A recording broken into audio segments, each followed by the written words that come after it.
من محمدلو حمیدوف دиректори муассисаи таҳсилоти миёнаи умумии рақами 13 ноҳияи восеъ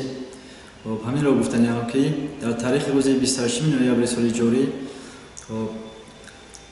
кормандони радиои озодӣ ба муассисаи мо ворид шуда ба мо чунин саволҳо доданд гӯё ки муаллимон омӯзгорони мо бемаош бемозди маош кор фаъолият доранд ва мактаб дар ҳолати сардамавӣ ҳастанд ва мо посухи худро чунин додем ки мактаби мо дар ҳолати сардамавӣ қарор надорад. Он ҷое сардамавие ки дар он ҷо нишон додан ба навор гирифтанд ва тӯли 10 сол зиёд мешавад ки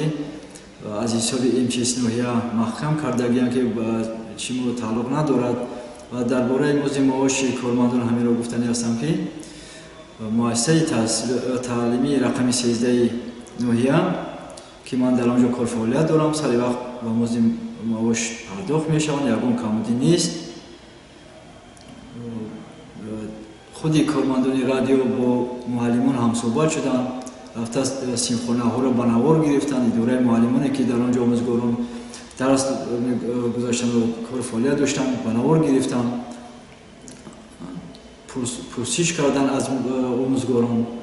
дар бораи мозди маошашон ва ҳам омӯзгорон ҳама таҳсил карданд ки дар ҳақиқат дар бораи мозди маош онҳо ягон мушкилот надоранд. мозди маош сари вақт пардохт карда мешавад ва мактаб ҳам дар ҳолати хуб қарор дорад.